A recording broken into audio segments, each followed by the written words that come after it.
I mean, it's like a 1776 moment that we live in. And this is where I see the daylight between what I think of as an old GOP and the America First movement. It's a methodology question, right? Because the tradition, I get this advice too. The number one piece of advice that I get still from people giving me political advice, political consultants, good people, thoughtful, is simplify it. You got to dumb it down, make it simple, or else you're not going to win this election. The way I view it is there's a betrayal involved in that because the threats we face are complex right now. And so it would be a form of a lie to oversimplify that. And so I'd rather lose an election and speak the truth than to somehow win by feeding people poll-tested slogans. But Thomas Sowell, I think, had an inspiring quote from, I can't remember when it was. It was a long time ago. But what he said was, if you care about someone, you tell them the truth. If you care about yourself, you tell them what they want to hear. And I think that this is why the GOP didn't succeed in 2022, actually. Because the thing that polled well is Biden's agenda is doing poorly, criticize Biden, say Biden 3 to 5 times, as many times you can in a 30-second soundbite, and that's how you win, because that's what the polls tell you. But I think what people are hungry, craving, is an affirmative alternative vision, actually. A vision of our own. Until I mentioned it there in reference to political consultants, I haven't mentioned Biden one time in the hour and a half we've spent together now. And I think we need to get in the habit of that because, first of all, pursuant to the discussion we just had, we know that he's not really the person running the federal government anyway. Right? It's a puppet. So you're missing the point if you obsess over one person.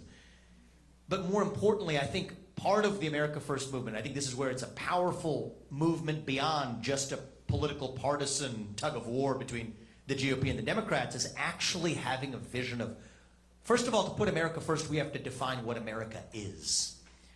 And then once we define what America is, we have our vision that we actually put first above everything else.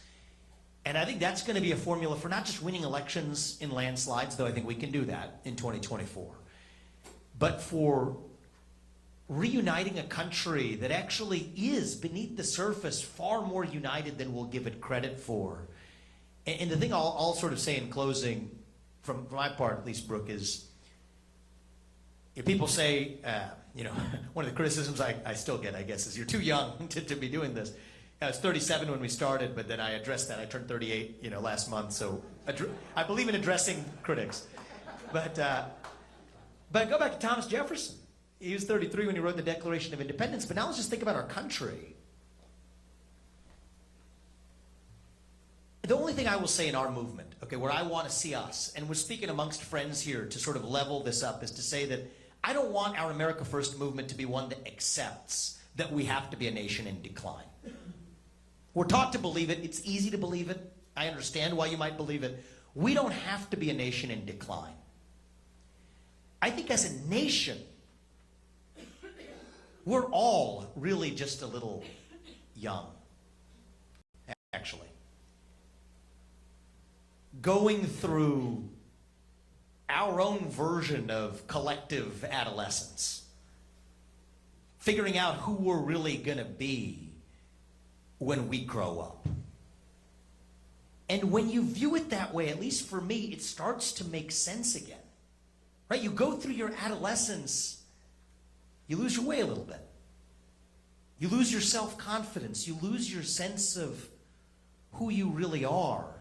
But we are stronger for it when we get to our adulthood on the other side. Yes, we go through that identity crisis, that national identity crisis.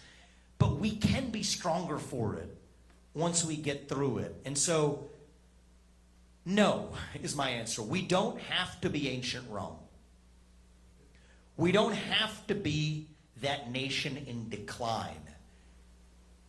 I think we can still yet be a nation in our ascent.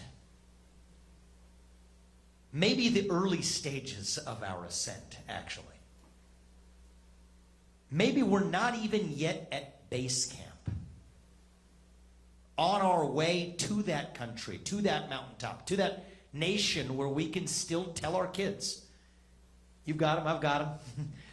We want to tell them in good conscience that the United States of America is still that country where no matter who you are, or where your parents came from, or what your skin color is, or how long your last name is in some of our cases, that you still get ahead in this country with your own hard work, your own commitment, your own dedication, and that you know what? You're free to speak your mind at every step of the way, and that the people who you elect to run the government are the ones who actually run the government. That's the American dream. That's what I think we got to stop running from something. That is what we are running to. And that is what, due to the hard work of many people in this room, I am confident we will revive to save this great nation. Thank you all for having me, and I appreciate it. Amen.